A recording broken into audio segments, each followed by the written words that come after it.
Hey guys, we are back, round 2. Okay, so if you're watching this in order, you just watched Doug Shepard with Shepard Realtor Group and the new Better Homes and Gardens franchise. He just bought, you guys might not be aware of that, Doug just bought a Better Homes and Gardens franchise. Oh, well. So this is our second interview of our forecast. We're gonna be doing 15, 16, 17 of these.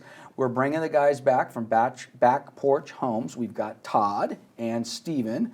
I mean, it's getting kind of weird. I was gonna kind of introduce you guys like almost like my kids, but you're looking a little too old to be my kids. So Are we though? No. I don't know. Not quite. Yeah. I don't know. But at any rate, so you guys are back for, how many years have we done this? Six Okay, years? 6 or 7. And they've sponsored many times in the past. If you don't see their sponsorship logo this time around, that's because I haven't got any sponsors this time around. So we're just kind of winging this thing. We'll see what shakes. But they've been very supportive of the forecast in the years. And quite honestly, they're in a market that, I mentioned this, I think 2 years ago, 3 years ago, the first time you started talking about the ADU market and what you were doing with Back Porch, I with full disclosure, I said it on the stage, I think at the Fox, I really did not understand what you were doing. Now, fast forward several years later, and again, we're going to talk about SB 9, SB 10, and a few other things. You're going to make us look real smart and educate us with that. But man, I got to tell you, that is such an interesting space with these accessory dwelling units. Many of you that have been following my stuff have seen Steven and you've seen Todd. We've had them on. We've done a couple of real, informal kind of introductory sessions. But I have a lot of questions about them. So, but before we jump into that, you've got your Inland Empire Real Estate Investment Club. So I figured we might as well at least mention that. Steven's got the shirt on. So you're no longer running the club. What have you done with the club? Yeah, so the club was the first sponsor of the market forecast. Correct. And we ran it for 6 years, 5.5 years, and we handed it off to Rich Rice. We had to find a successor. We literally just gave it to him. Okay. And we were done. We were tired. We were burning out. And he took it over and he's doing a fantastic job. So he's like 6 meetings every month now, I think. Every month. Yeah, or there's 6 meetings, but there's 4 every month, and there's like a mix of them, and it's really cool. I mean, it's better than we had it. So I'm pretty happy with the way. Well, I probably should take a look at what Rich is doing because whenever I see those emails come through, I still think of you guys. It's kind of the baby, right? Well, we still go. Of course, we're members, but now we don't have to do all the setup stuff. Right, which is nice. Now you can just enjoy the drinks and enjoy the drinks. Exactly. The people, That's basically what happens. Now we're the ones that get yelled at in the back of the room. So let's bring it back to Back Porch. I heard just before, I think you were talking to Adam, our video guy. You're on another round of funding. Can we talk about that? Yeah. What's going on? Tell us what you've been doing the last year or so since we talked last. Well, should we catch up? Yeah, let's catch up. Let's do a little catch up. Okay. I guess so. We went out into the world trying to sell tiny homes because the regulation was moving the direction of tiny homes becoming allowable as an ADU, but the regulation never actually took place. COVID probably had something to do with it. A lot of it kind of got dropped or put, to the wayside. So we went out to the world trying to sell tiny homes. The world came back and told us we really want manufactured homes. Okay. So like HUD tagged manufactured homes. And not only that, but also this sort of new thing that's happening called park models. Park models have been around for a while. These would be things you'd find in like an RV park, or a campground where the park actually owns this unit itself, but it fits within RV guidelines. Right. So it's sub 400 square feet, and you can basically rent it out. So the parks can rent these things, and some of these really nice parks are renting them out for hundreds of dollars a night. Of course they are. Right. So park models became a focus, and that's what we started building. We've already built our first 5 park models. Yeah. Okay. And then next up, manufactured homes, traditional double wides and single wide manufactured homes. Right. And really focused on, so we're focused on the ADU space still, but it's I guess we could say we went a little too small with the initial unit. So the initial 30 by 8.5 unit was awesome. It fit everybody's backyard. But regulation didn't allow for it. Under 400 square feet, the park models. Just impossible to get permitted. The state, the cities. I thought, what about the rules that they said it was kind of the Wild West and all the rest of that? Nothing ever came to fruition with the city. So like there's Appendix Q, there's certain municipalities that have brought in, like LA and City San Diego, have brought in some code for it. But it got stuck in SCAG and it never poured down. Okay. So we went back out to all the people. We have these really experienced people in the company now. We have 54 employees. We have 300 by the end of the year. Wow. And we went back to them and said, what should we do? And basically the world said to us, we still want ADUs, but we want like a 13.5 by 40. not the small unit. So not easily transportable, permanent, 433A, permanent foundation in the backyard, on real property, the whole world. And we got those questions early on, but the whole world sort of cried out for that and said, look, this is what we all understand. Don't deviate too far from the norm. Okay. And we had said that with our models originally. Don't deviate too far from the norm. So now our plan is 50% of the manufactured home world is focused on double wides in a park, like as traditional as you can think of it. And our new factory that we're moving to, which we'll get into in a minute, is going to run double wides, about 1,000 floors or 500 units a year of those. And a second line that runs all ADUs. It'll run ADUs and park models. And then as we expand to our other plants across the Western US, the boring, double wide, 56 by 27 traditional double wide will keep the lights on while the new ADU business grows. Right. Wow. You guys have been busy. Very. Jeez. You know, it's funny because we actually looked at our old pitch deck, our original pitch deck, just the other day. And it's actually funny how close we are to our original goal. We accomplished most of it. Yeah, we're actually right on track, even with the dates, including COVID, because we wrote that thing prior to COVID, obviously, in 2018.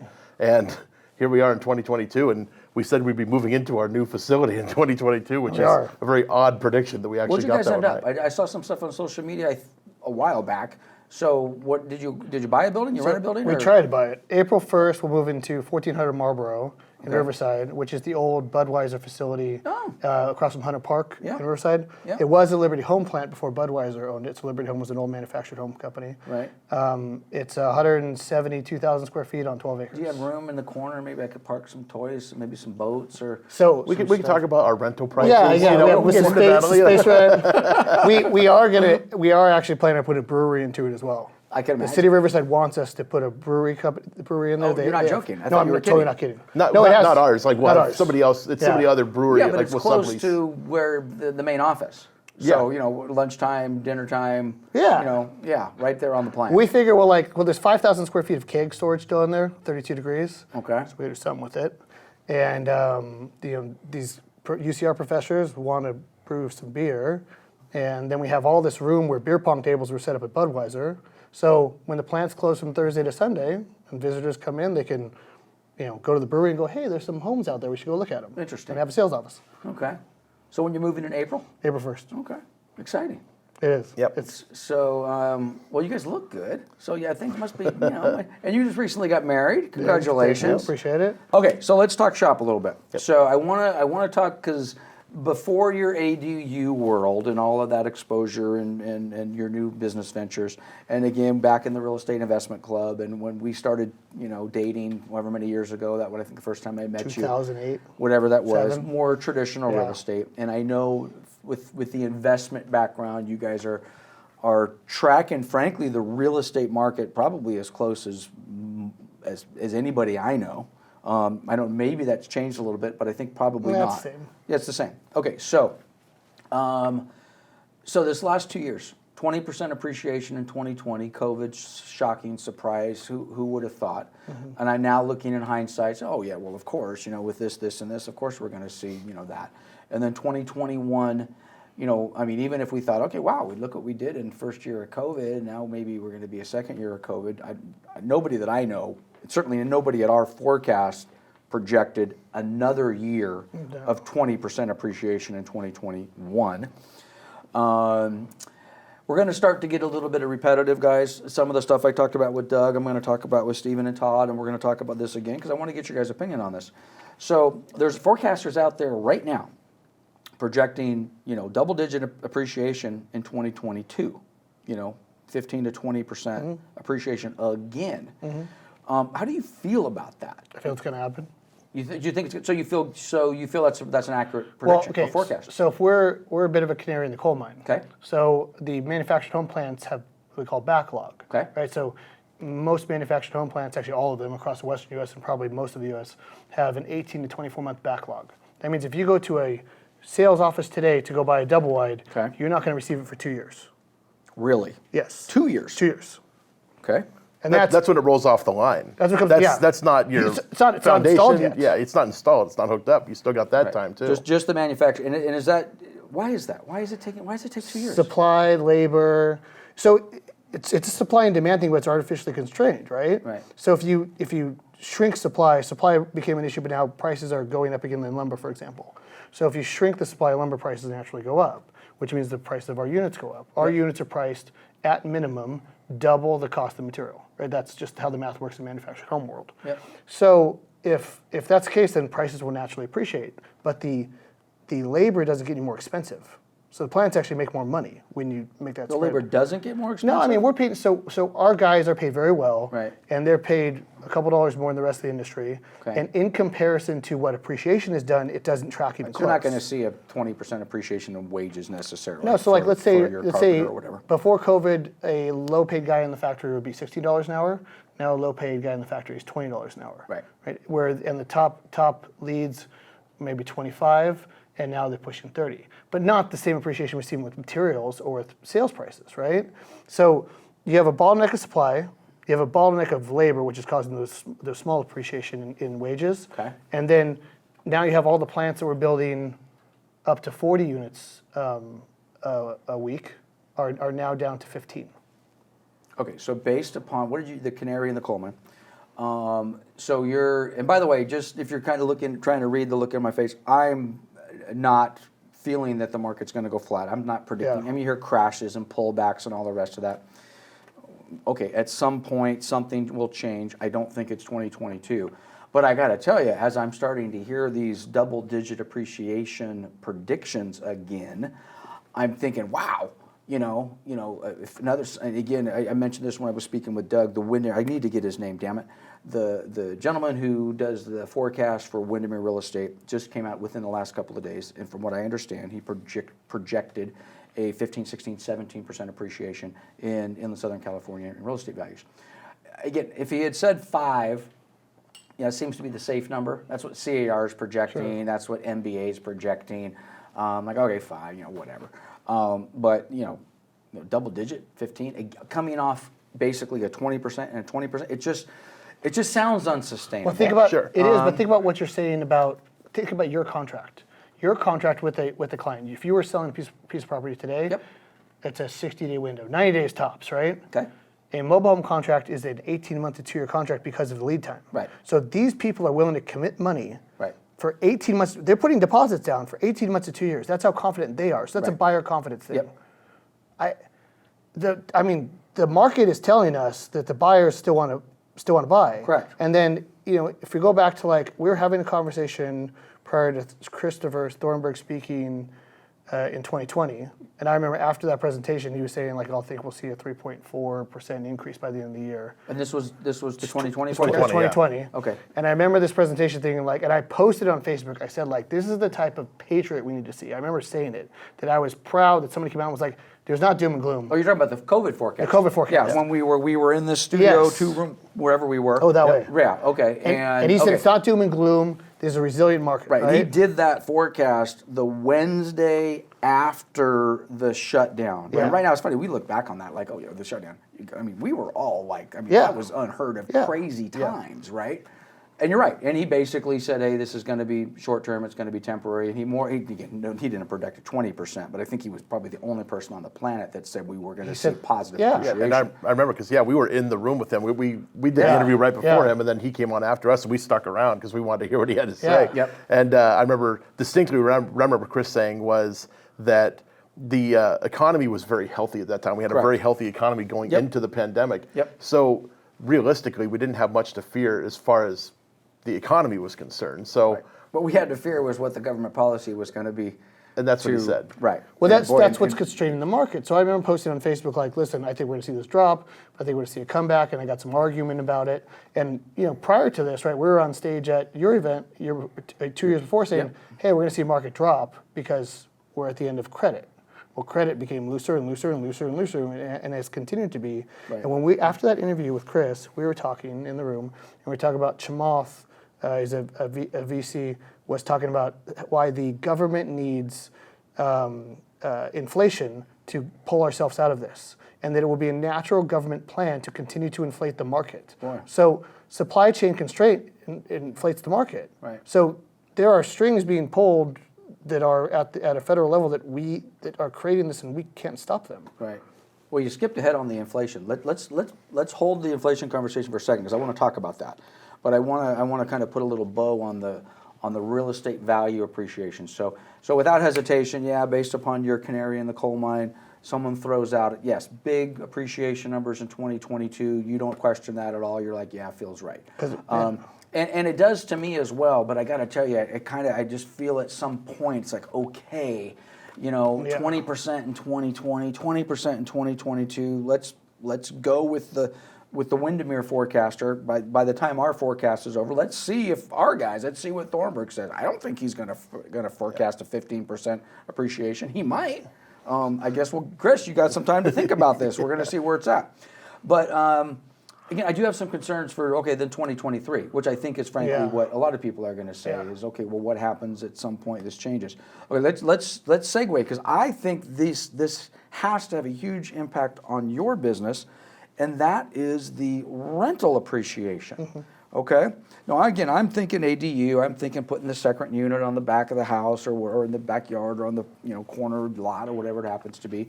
And when we first started having this conversation, just hypothetically, let's suppose I felt I could have rented that accessory unit for, $1,400. Mm-hmm. Well, now, right?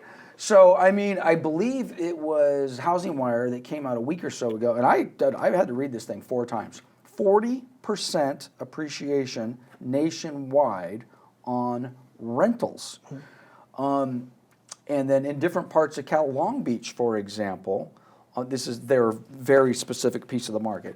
1-bedroom apartments, 50% appreciation year over year, which must have been either new construction or had to be a lot of turnover because California basically more or less has a 10% cap on raising rents. But to bring it back to what you guys are doing, I'm assuming higher property values. Mm-hmm. Which would not be inflation. Of course, that would be called appreciation. Sure. Right? Yeah, you can call it what you want. And higher rental values, they've just got to be music to your ears, right? I mean, in some respects, yeah. But we're, as a manufacturer, we don't have to worry about those things so much. But doesn't that, if you you don't have a demand worry then, is what you just said. What I heard you say, which you didn't, those are my words, not yours, is that you don't have a demand concern. No. So, okay, take the economics of the increased rent, right? Okay. And take our base price of our home. So if we had a price increase of roughly, I think it was 13% across the units, but you had a rental increase of 40%. Right. I mean, that math, it only makes the yield better for the investor, right? So you get more units. But now you have a supply-constrained market because of inflation. Right, there's more money in the system, so people are spending. So the supply becomes more constrained. So prices naturally go up, but it's all inflation based. Right. It's not like the market became unhealthy and then got government injection of whatever. It's propped up. So as long as the government keeps doing this, it'll keep going until that line crosses over negative savings rates and whatever. It just matters when they're going to stop. Okay, and again, you guys came to me. Full disclosure. Yeah. These guys come to me however many years ago it was. You're trying to raise some capital. Yeah. I'm kind of trying to figure it out. I go look at your little place and I'm like, I don't know. I've got my own investment going on, and I, in effect, wish you well, but did not invest any of my money. Sure. Now I look at, in hindsight, and then I look at where we are today, and I look at the space that you're in, and I'm thinking, wow, this is a pretty cool place to be for so many reasons, okay? Again, let's just assume, and again, kind of getting back to the demand side, why is a homeowner who has the ability to put a second unit on my property, and we'll get to SB 9 and 10, I guess, here in a minute, why would I not do that? Because the value of my home has gone up. Maybe I had some capital problems. I wasn't sure. Well, okay, I can pull out some equity, and now I can put it in a unit. My rental example I just gave. Wow, I was pretty happy with $1,400 a month, and now I can get $2,000 a month. California is not building single-family houses. Again, I guess we had some population loss last year. I don't know exactly what that number is. But at the end of the day, we have a housing shortage, and the political legislative solution to that is let's just let people put a second unit on their property, right? And divide it up. So, The, right? the number one thing that we need in California, the number one type of house we need is an affordable house. Yeah. Okay, we need that. So what's more affordable than putting a manufactured home In the backyard. on my side yard or wherever I Nothing. can put it, right? So again, you guys just have to be like just ecstatic, right? Yeah, but like, Look happier. It's- Okay, no, okay, it's- so be so happy. it's surreal. Yeah, it's you know what's funny is that like Look happier. we're I'm just thinking, I'm thinking, damn, I missed my opportunity. I should have invested with these guys, 4 years ago. Or maybe you're going to say there's still an opportunity. But There's a small window. there's a small, but like for me, like yes, I'm trying to curb my enthusiasm. I guess Right. you could say because, and more than anything, my most recent emotion is just anxious. I'm Right. antsy. I'm ready. Like because once we move into this new plant, it's go time, and like Right. we're already talking plant number 2 after this one starts moving. Like because there's so much demand in our space right now, and there's nobody out there filling it. So We're the first HUD factory in 30 years in California. really. We were the first HUD factory, actually, it might be 40 now yeah. in Well, California. remember they were all over the place. They were all over, the city of Paris Yeah. and Alessandro Boulevard and Moreno Valley. I forget the name of those manufacturers that were building some of that stuff. But you're not going to like this, and I don't mean this to be, it's a slam. But you kind of are a government program. We are. You're the government program that says we're not going to build houses in California because we have made it CEQA. CEQA, just everything associated with our political environment says we're not building houses. Environmental issues, whatever it is, they just don't want to build houses. I suppose we're building apartments. If we are building anything, we're building high density, multifamily. But again, the solution to our housing crisis is back porch homes. Yeah. We're basically, in effect, going to say, and I have mixed feelings about it. I think it's pretty cool, but at the same time, I think like, what if 20% of the people in my neighborhood did that? I don't know if it was me. I guess that'd be cool, but I don't know. Well, there's even talk of allowing a lot split Right. when you put an ADU in, where you Okay, can so actually. which one? Okay, let's get to that. That's SB9. That's SB9. Yeah. Okay, so tell us about. Okay, so here we are. Tell us about SB9, and then when you're ready, jump into SB10 and educate us. I'll give you the New York Times Reader's Digest? or no the LA Times version of the story. Okay, The so LA what- Times the caramel coated one. Essentially, you take any single family lot Yep. and ministerially split it in half. You could just make 2 lots out of it with almost no red tape, no parcel map, nothing. It's pretty simple. I mean, you have to do a map, but it's much simpler. Right. And then, not only could you build an ADU on the lot with the house already on it, but you can actually build another home and another ADU on the other house with the new lot that was created. Okay. So you can create essentially four units on Right. one single family home lot. The caveat to this is that it does still have the must live in one of the units provision. Okay, so in your example, I mean, single family residence, I mean, in theory, could now become a fourplex or at least a 4-unit Yes. property. I have to live in one of the 4. Which is for 3 years minimum. Okay. And that's sort of Well, this good neighbor provision, right? Yeah, and I think it was you had to have lived there up to like 3 years. So if you lived there for 3 years prior, You couldn't have a to- tenant. You can't have a tenant in there prior Right. to. Yeah. No Section 8, no previous tenant Understood. occupied. And this SB9 was passed when did that come in? This Is it- past last year. Yeah, what so was the that? first of the year. January. Or July maybe. Yeah, it was like mid-year. Okay. There's been a lot of talk about it, but again, it's so crazy. I mean, I'm even in the business, and I'm like, what? What you can do? What? Well, You- look, okay, you look know? at, think about, okay, I was telling a story the other day. There's a lot of NIMBYism, right? Like, because people are like, hey, I bought this damn piece of land and I don't want it to change, right? And we live in one of the most dense parts of the United States because we've constrained all of California's development to 10% of the state. Right. And so the natural progression is to go up instead of out, right, or to densify. And for environmental reasons and other reasons, people don't want suburban sprawl. Right. And so this is the natural solution.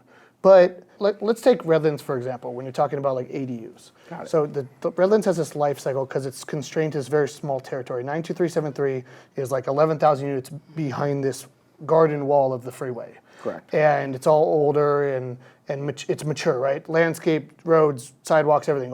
And you have these families that live downtown, and they're younger, and they have little kids, and they have their dogs, and they run up and down the sidewalks and go to the parks.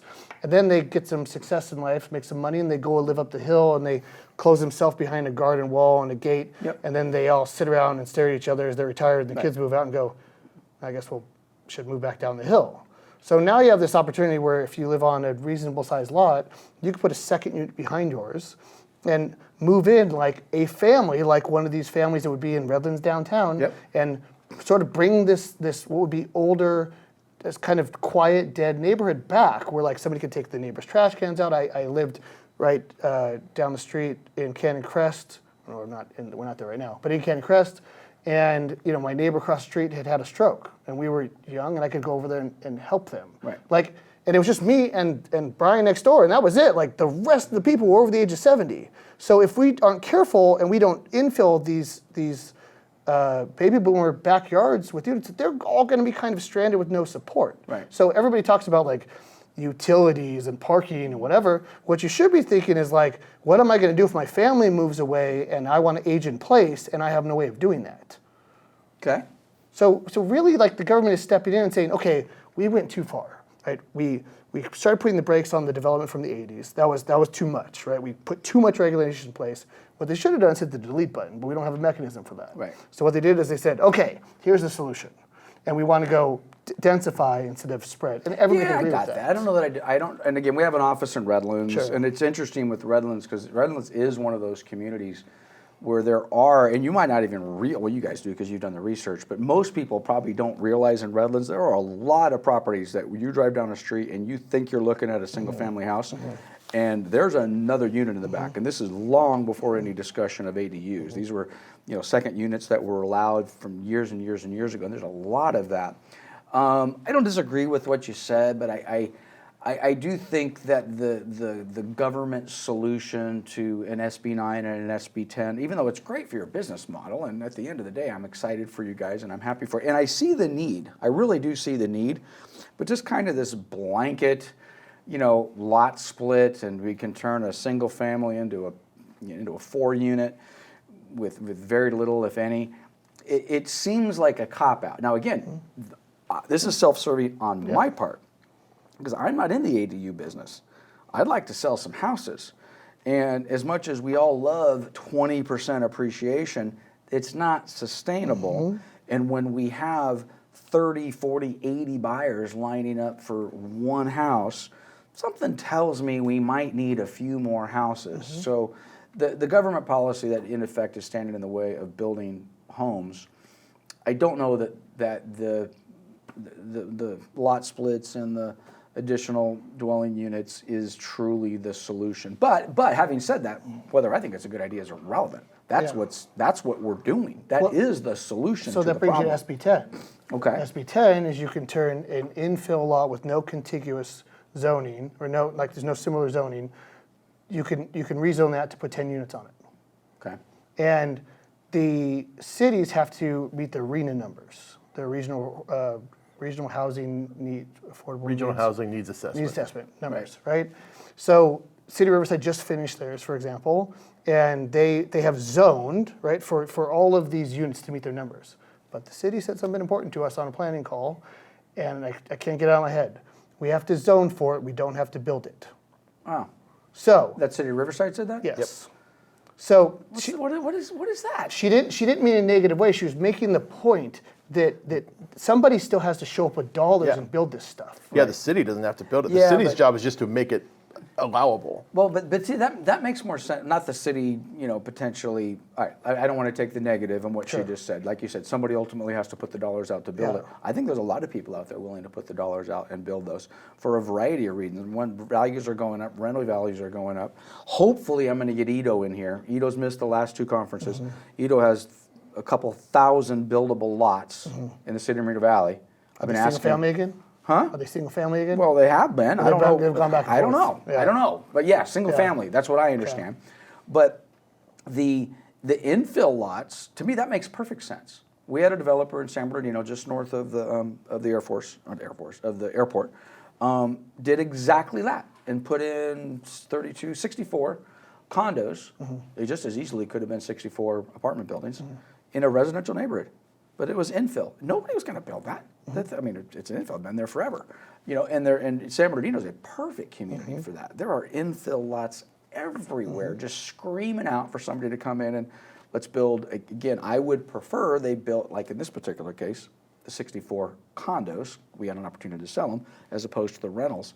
So summarize SB 10 again. I want to make sure I understand it. So the core of SB 10 allows. I wrote this one down so I don't screw it up. This is what I wrote down, so it's the most detailed and confusing. Because most people focus on SB 9, and SB 9 extended SB 13 to 2030. So all of our stuff that was supposed to end in 2025 for ADUs is extended to 2030. Okay, so that was the 5-year Wild West It was window, 5, now which it's- now wasn't it's 10 quite the years. Wild West, though. By the way, those are your words, not Yes. mine. Remember? No, it is Wild West, unless, of course, your local government throws every damn thing they can in the way to prevent you from building it. Okay, but that's been extended to 2030 now. 2030. Got it. They're giving them more time because the market is catching on. Right. Like it's catching up. Now we have all figured out I mean the ADU community. We've all figured out how to navigate and within 4 months get a unit into a backyard. Right. So SB 10 allows for upzoning in single-family areas up to 10 units and avoids environmental impact report. It avoids CEQA. Right. With the multi-unit. Cities only have to zone. Cities only have to zone to meet the arena numbers. So I swear I wrote this down.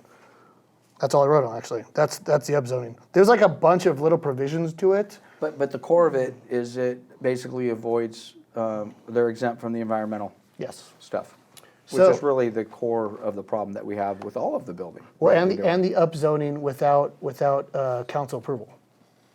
Interesting. Wow. Well, I think, like you said, I think you just said a second ago, we got to kind of let the community catch up. I think there's some catching up to be done. I just speak for myself. I mean, I introduced you guys to some of our landlords, and it wasn't for everybody, but I got to tell you, there was more than a handful of those folks. And I'm like, you need to do this. Why aren't you doing this? And I just don't know that they've actually wrapped their head around it yet. No. I really don't. Yeah. Now, I will tell you this, though. If Drake was here, my younger son, Drake, he's more or less running the property management side, Cobalt Property Management. And just this within the last week, he's like, Dad, we're getting a whole lot of basic, more or less ADU. I think our concern is some of them look a little more bootlegged than what you guys are doing. Sure. But you've got basically homeowners who now have got this. They built it. They've got the extra unit. What's the other one that you kind of put in the garage? Is it the junior? The junior ADU. I think we're getting a lot of junior ADU candidates that the landlords are coming to us and they're saying, hey, will you manage this? And our short answer is yes, but our concern is, and maybe we're looking at it wrong. Our concern is, as a general policy, just so to our customers, our landlords are thinking about using us as a management company, what would we do is, does it have kind of a natural ingress-egress that just kind of looks and feels right? Like some windows in the right place, some doors in the right place. Something, and a fence in the right place. And so we're literally, I mean, I don't know you, you don't know me, and we're walking up the same walkway, and I go in my front door, and you are going into the door that used to go into my garage. Right.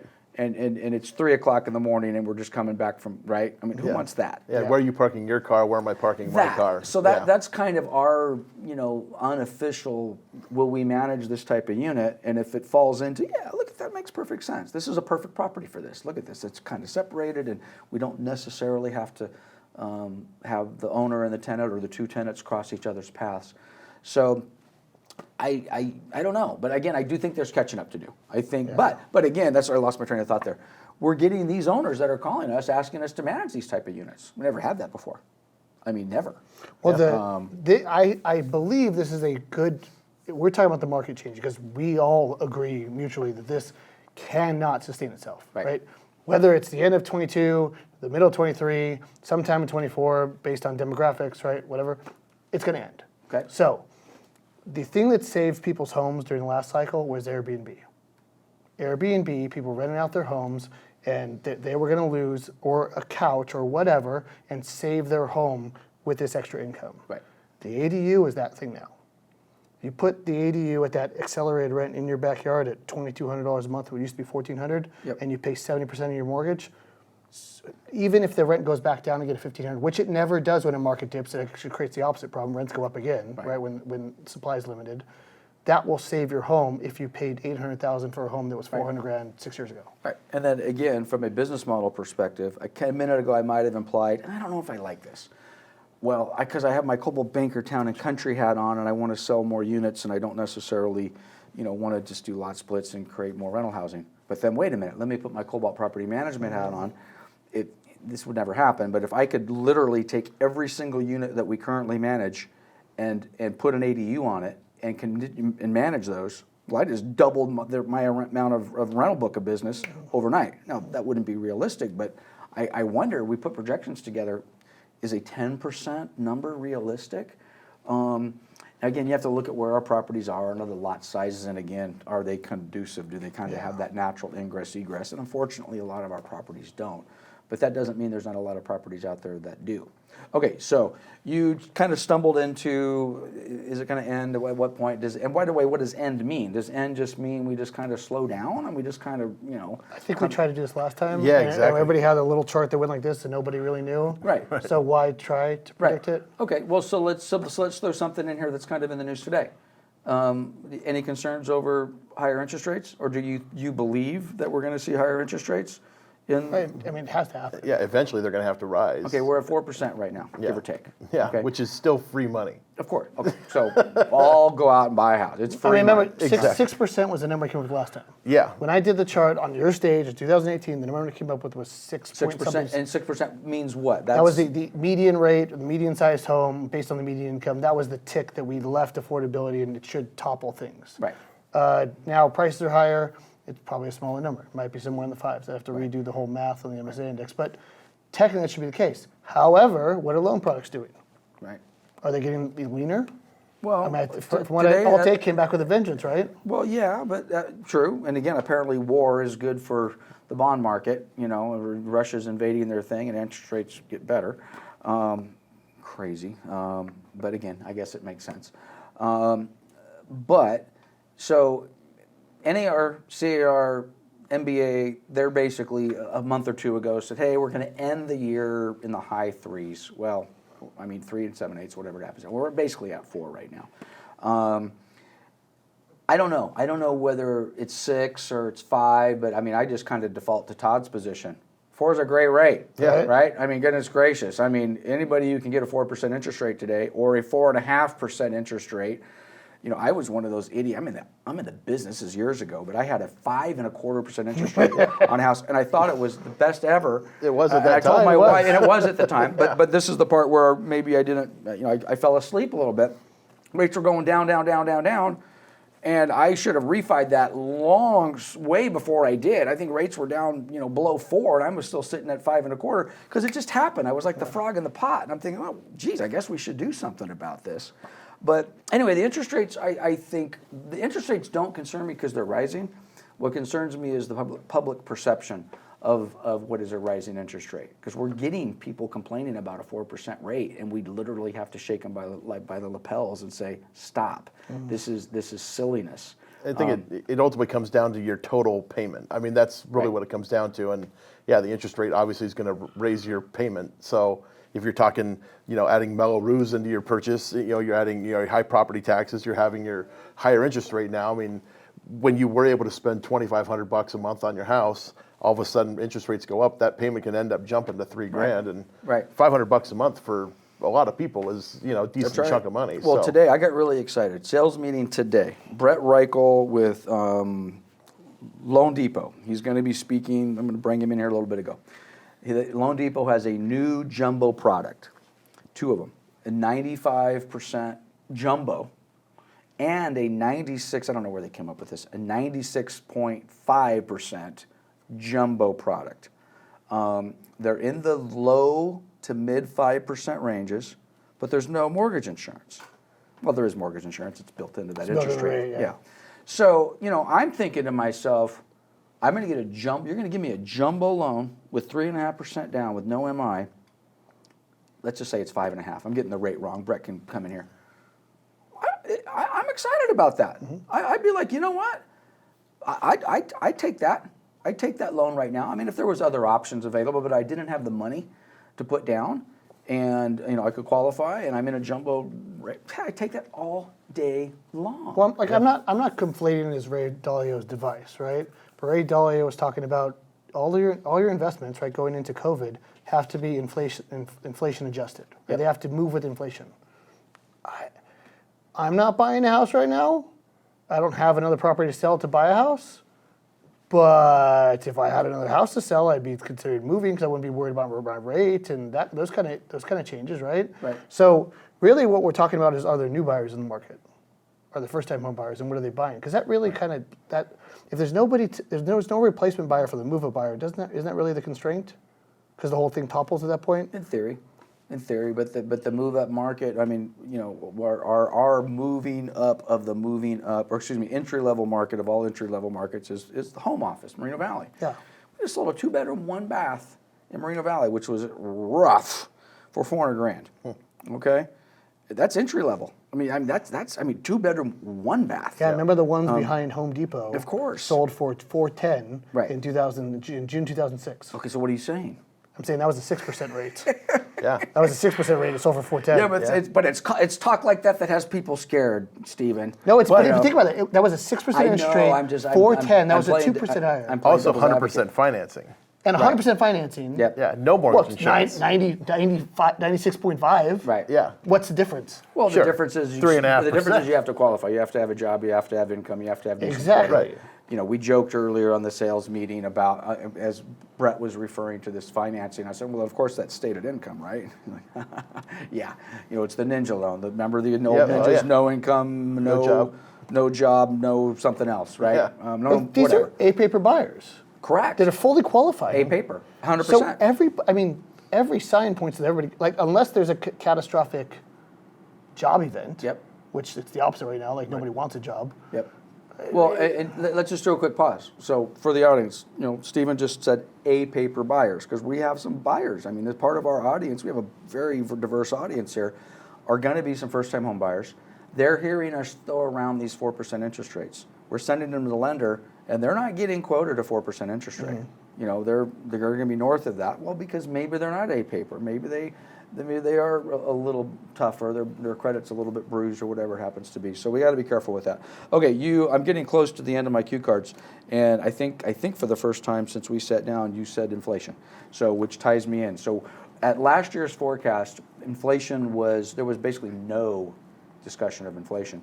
To the degree that it was brought up, it was frankly brought up by some audience members, and the economists that the paid guys. They kind of get, it's very difficult to project inflation and kind of dismissed it. Okay, well, nobody's dismissing inflation today.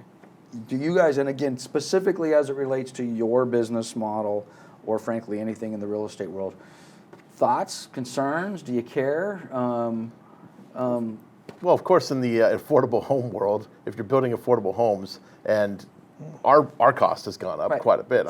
So you're doubling your building cost. Is that what I understood? Your sales price for the plant is double the cost of material. So lumber, you said, is going up. That's inflation. Yeah, it came back down, but it kind of is going back up a little bit. I mean, so as these things happen, we have to increase our price, and that's the nature of the beast, and that's inflation. I mean, it's we saw lumber go from $400 a board foot to $1,600.